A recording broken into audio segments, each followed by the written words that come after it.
ਕੇਂਦਰ ਸਰਕਾਰ ਦੁਆਰਾ ਖੇਤੀ ਕਾਨੂੰਨ ਲਿਆਉਣ ਤੋਂ ਬਾਅਦ ਕਿਸਾਨਾਂ ਤੇ ਸਰਕਾਰਾਂ ਵਿਚਕਾਰ ਲਗਾਤਾਰ ਖਿੱਚੋਤਾਣ ਚੱਲ ਰਹੀ ਹੈ। ਕਿਸਾਨਾਂ ਦੁਆਰਾ 26 ਮਈ ਨੂੰ ਕਿਸਾਨ ਅੰਦੋਲਨ ਦੇ 6 ਮਹੀਨੇ ਪੂਰੇ ਹੋ ਜਾਣ ਤੇ ਕਾਲਾ ਦਿਨ ਮਨਾਉਣ ਦਾ ਐਲਾਨ ਕੀਤਾ ਹੈ। ਅਜਿਹੇ 'ਚ ਅੰਦੋਲਨ ਨੂੰ ਲੈ ਕੇ ਕਿਸਾਨਾਂ ਦੇ ਕੀ ਪ੍ਰੋਗਰਾਮ ਹਨ ਤੇ ਕਿਸਾਨ ਕਿਸ ਤਰ੍ਹਾਂ ਦੀਆਂ ਤਿਆਰੀਆਂ ਕਰ ਰਹੇ ਹਨ, ਇਸ ਬਾਰੇ ਦੱਸਦੇ ਹੋਏ ਮਜ਼ਦੂਰ ਸੰਘਰਸ਼ ਕਮੇਟੀ ਦੇ ਸੈਕਟਰੀ ਸਵਰਨ ਸਿੰਘ ਪੰਧੇਰ ਨੇ ਕਿਹਾ ਕਿ ਹਰਿਆਣਾ ਸਰਕਾਰ ਨੇ ਕਿਸਾਨਾਂ ਨੂੰ ਧਰਨੇ ਦੇਣ ਲਈ ਮਜਬੂਰ ਕੀਤਾ ਹੈ, ਕਿਉਂਕਿ ਸਰਕਾਰ ਨੇ ਪਹਿਲਾਂ ਕਿਸਾਨਾਂ ਉੱਤੇ ਨਜਾਇਜ਼ ਪਰਚੇ ਪਾਏ ਅਤੇ ਫਿਰ ਹਿਸਾਰ ਦੇ ਆਈਜੀ ਨੇ ਉਹਨਾਂ ਨੂੰ ਪਰਚਿਆਂ ਨੂੰ ਰੱਦ ਕਰਨ ਲਈ ਗੱਲ ਕਹੀ ਸੀ ਅਤੇ ਹੁਣ ਪ੍ਰਸ਼ਾਸਨ ਆਪਣੀ ਗੱਲ ਤੋਂ ਮੁੱਕਰ ਗਿਆ ਹੈ। ਇਸ ਕਰਕੇ ਉਹਨਾਂ ਕਿਹਾ ਕਿ ਕਿਸਾਨਾਂ ਦੁਆਰਾ ਪੂਰੇ ਦੇਸ਼ ਵਿੱਚ 26 ਮਈ ਨੂੰ ਕਾਲਾ ਦਿਨ ਮਨਾਇਆ ਜਾਵੇਗਾ ਤੇ ਇਸ ਦਿਨ ਕਿਸਾਨਾਂ ਦੁਆਰਾ ਦੇਸ਼ ਭਰ ਵਿੱਚ ਕਾਲੀਆਂ ਝੰਡੀਆਂ ਲਹਿਰਾਈਆਂ ਜਾਣਗੀਆਂ ਤੇ ਪ੍ਰਧਾਨ ਮੰਤਰੀ नरेंद्र मोदी ਦੇ ਪੁਤਲੇ ਫੂਕੇ ਜਾਣਗੇ। हरियाणा में तो आरोप लगाए जा रहे हैं, जो खट्टर जी ने जो वहाँ उद्घाटन करने गए थे हॉस्पिटल का, तब टकराव हुआ था।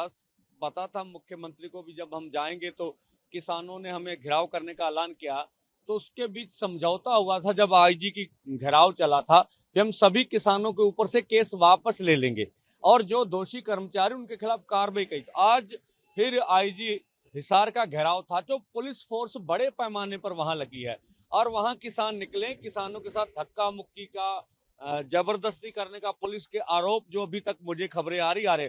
तो जो डेमोक्रेसी में हक है आपका कि आप प्रदर्शन कर सकते हैं, प्रदर्शन करके आप अपनी बात मनवा सकते हैं। अगर सरकार को लगता है अभी कोविड में प्रदर्शन ना हो तो केस क्यों नाजायज डाले गए?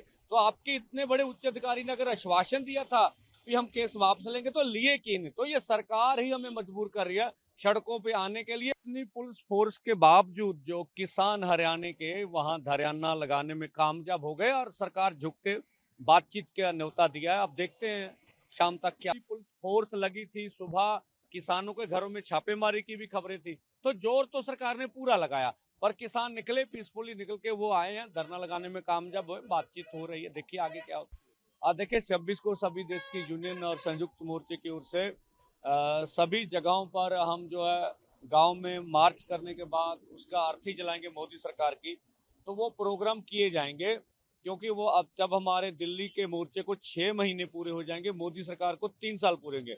सो अड़ियल रवैया, उसके साथ अब हमें सभी देश की ट्रेड यूनियन और आपसे बहुत सारे अन्य जगहों से भी समर्थन मिल रहा। तो गांव में रोष मार्च करने के बाद मोदी जी की अर्थियां जलाई जाएंगी और इस समय कल उस समय बुद्ध पूर्णिमा भी होगी, तो उसकी भी हम बुद्धियों को बधाई देंगे। हाँ, काले झंडे व्हीकलों पे लगाए जाएंगे, घरों पर लगाए जाएंगे और काले झंडे लेके मार्च किया जाएगा।